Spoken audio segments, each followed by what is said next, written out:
And today we're looking at the small and medium enterprises, how best they can leverage ICT for growth. And I have two gentlemen here seated with me, ICT experts. I have my immediate left, Fred Abata, and of course on my far left there is Francis Osifo, CEO Inspire Soft Limited. They are both ICT experts. Good morning, gentlemen. Good morning, Chimeze. Good morning, viewers. Well, Fred, I have to start off with you. Now, what's your general assessment of the use of technology by SMEs in Nigeria in doing their businesses? Okay, my answer to that question will be that it is growing. More and more SMEs are beginning to embrace technology. Each time I get the opportunity to speak at SME events, I see the enthusiasm shown by SMEs. I see that a number of them now have websites. A number of them now have their official email addresses instead of the regular free email addresses. So I can say it's growing. There's more adaptability, and so we expect that in the next couple of months it will be much better because most of the complaint I hear from them is the fact that access is expensive. That once they buy, once they acquire data, that before you know what's happening, data is gone. But I always respond by saying that. Can you compare it to the cost of having to go and source for customers physically? So for me, from my assessment, it's much better. I mean, it can't be any better than this, and it gets better. Yeah. Do you also agree with what she has just said? Oh, yeah, definitely.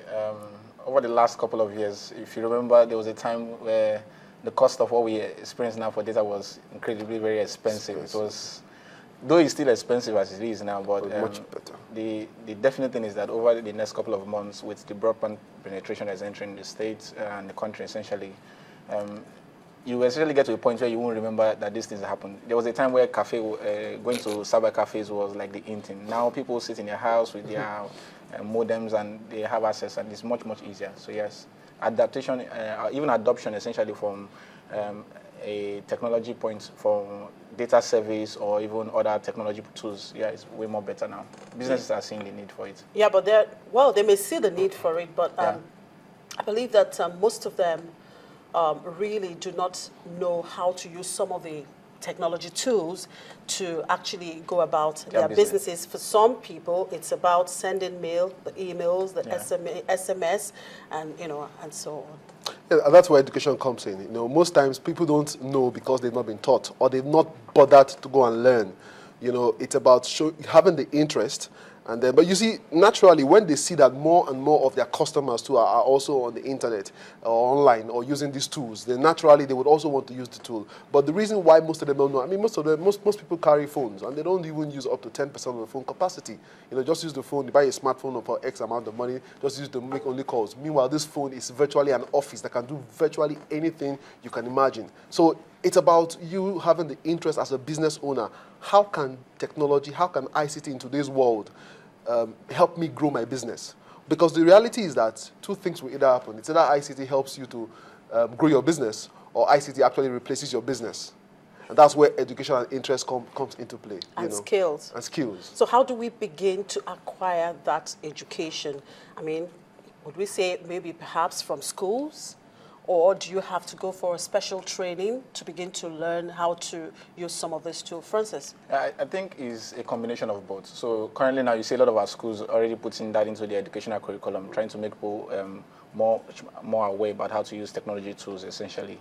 But also there's also that personal interest, like you said, which is very, very critical. You as an individual, as a business person, must see it as a very key thing to actually integrate technology into your business and to seek out help. So there's the one you learn yourself. That's why you have consultants. So you have IT experts that you can also talk to and say, hey, this is what I'm trying to accomplish in my business, and how do oh yes, I know to a reasonable extent, but technology is quite broad and vast. So how do I use technology in this part of my business? Because I tell people some things that there are a couple of things technology, I see like three core things I think technology helps for most businesses. One is it can essentially help you become more efficient. So it reduces the time and energy you spend doing the same process over and over. You can essentially automate some of those processes. Two is that it can help you improve your bottom line, your profit margins, essentially, because now it creates another avenue for you to access more customer base, essentially operate your business from. And three is that it can essentially drop your cost in operation, which for every business is a critical thing. So like they will say that at the end of the day, the technology gives us that equal playing field with somebody or another business person that is in the US or that is in the UK. So it's you as an individual, as a business person, must put technology at the very core point when you're starting off. And you must be able to ask people for the things you don't know, apart from whatever education you initially already received. So let me just add to that, that 4, it can also help you to expand your brand and acquire new customers, Sure. and which is also very critical for business growth. Now, you did mention when you started, you talked about costs. Yes. Which is, of course, a major challenge most of these businesses, True. have. How can they begin to deal with this? Okay, in line with what Francis just said, there are a couple of softwares that they can use that would help them to first of all watch their cost. Now, in terms of efficiency, what technology does in that regard is to help you automate your processes. You'll begin to find out that there are certain areas where leakages occur that you would not normally notice if you don't have some of these technological tools. So in my opinion, I think that one of the ways for you to help to use technology to drive down your cost is to implement those solutions that can help you to understand your cost. Where does your cost largely go to? Where do you spend more money on? What part of your business consumes most of your money? Some of these, especially in those businesses where there are fast-moving products, people who own stores, so you see a flock of people coming, and that's why if you notice, most of them now have POS, so that the manager at the back end can even sit down and understand what is happening to our sales, what are we selling most, what area do we need to cut down on our costs. So those are some of the areas that technology can help to drive down costs. Right, we're talking about Nigeria has been talking about how to reduce the rate of unemployment. Sure. Now with technology Okay. coming in place, Yeah. and then you have a company that, you've got all it takes in technology, Yeah. I'm sure you will have to do away with human resources. Okay. So if you look at several years back when farming, which was like very basic, where you had like floods of farmers in a farm, essentially clear a plot of land, and there was tractors. So essentially, you needed one operator that would essentially come and operate the tractor, and it could essentially do every other person's job. So I think at the end of the day is a world that is fast changing. Every single person in every single sector. We had an event recently where we were speaking about that. Everybody has to essentially learn and improve whatever they're doing. Whether you're an accountant, whatever sector, whatever skill set you have to start saying, how does technology affect what I do? And how do I actually use technology to stay ahead of what is going on? Because as long as you can always keep moving what is happening with the trends, you always be relevant to the society. Now, technology can also become a much more powerful tool that helps you to actually leverage. So, for instance, you have people setting up online stores that can't afford the cost of setting up a physical shop. Because renting a shop will be way, way expensive for them. But hey, they get an IT professional, get them an online store set up, and they actually start selling and operating a business that is making them so much revenue that they wouldn't have been able to operate if they didn't have the cost for a physical location in the first place. So I think it's both ways. You could actually become a tool that could essentially chase you out of society, or it could become a leveraging tool that you can essentially, actually scale up. Fred, you're itching to say No, something. but I think we should just make this. I don't like to sound emotional when I talk about this, but see, the truth of the matter is this: technology would make some businesses and some professions dinosaurs. That means that it will remove them completely from the map. So, what an average business owner should be asking himself or herself is the question is, how relevant would my business be in 5 years' time? Imagine somebody whose whole life is hinged on producing calendars, or somebody whose whole life is hinged on producing alarm clocks. These guys, mobile phones are moving these guys out of the business, and it's clear, So that's the question we keep asking ourselves. I'm an accountant, I'm a lawyer.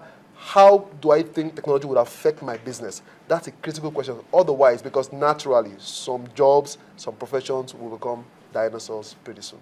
Right. In all of this, the telecom industry, has a role to play, in all of this. Sure. And we have seen what's happening in the Nigerian telecom sector, so unreliable.